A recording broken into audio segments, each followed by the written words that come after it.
अब इसी तरह से रोते रोते गंगा की दिन बीतने लगी।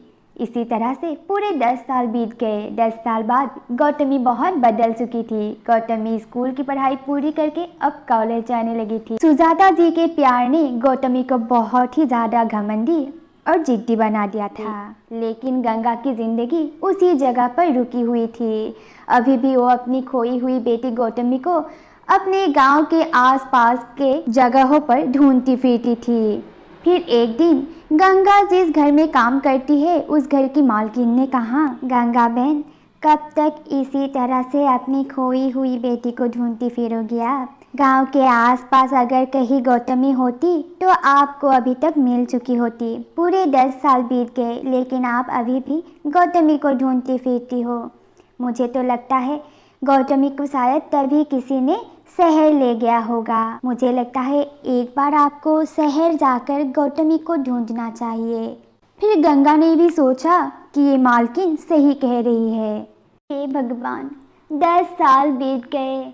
मैंने मेरे गांव की आस पड़ोस में हर जगह गौतमी को ढूंढ लिया पर गौतमी मुझे कहीं नहीं मिली।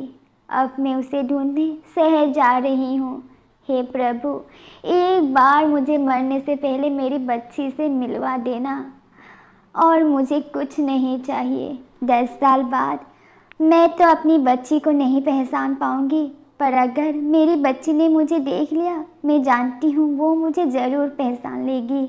इसी उम्मीद को लेकर मैं शहर निकल रही हूँ। प्रभु, मेरी सहायता करना। फिर दूसरे दिन ही गंगा शहर निकल पड़ी। शहर में आकर गंगा ने सोचा पहले किसी के घर वो काम ढूंढ लेगी। फिर इसीलिए गंगा घर घर भटकती फिरी, लेकिन गंगा को कहीं काम नहीं मिला। फिर 2 दिन बीत जाने के बाद वो जाकर सुजाता जी के घर में काम के लिए पूछने लगी, जहाँ उनकी बेटी गौतमी रहती है। और सुजाता जी को भी काम मालिक की बहुत ज़रूरत थी, तो सुजाता जी ने गंगा को घर में काम पे रख लिया। उसी शाम को गंगा की मुलाकात उसकी खोई हुई बेटी गौतमी से हुई। लेकिन गौतमी तो पूरी तरह से बदल चुकी थी, इसीलिए गंगा उसे पहचान नहीं पाई और गौतमी को अपने अतीत के बारे में कुछ भी याद नहीं था। इसीलिए गौतमी भी अपनी माँ को पहचान नहीं पाई। अरे बड़ी माँ, आपने कैसे इनको ऐसे घर पे रख लिया? पता नहीं कहाँ से आए हैं, क्या करके आए हैं, कैसी औरत है। नहीं बेटा, मुझे लगता है गंगा बिल्कुल सही औरत है और तू चिंता मत कर, मैं हूँ ना ये सब देखने के लिए। तू अपनी पढ़ाई पर ध्यान दे। फिर काम मिलते ही गंगा सुजाता जी के घर में दिन भर काम करती है और शाम को अपनी बेटी की तलाश पर निकल पड़ती है। लेकिन अपनी बेटी को तलाश करने की बात गंगा ने सुजाता जी को भी नहीं बताई थी। वो चुपचाप बस अपनी बेटी की तलाश करती रहती थी।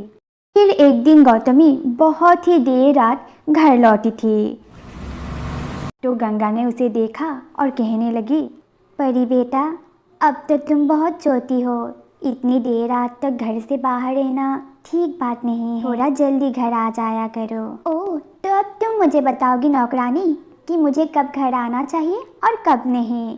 तुम इस घर की नौकरानी हो तो नौकरानी बन के रहो, मेरी माँ बनने की कोशिश मत करो, समझ गई?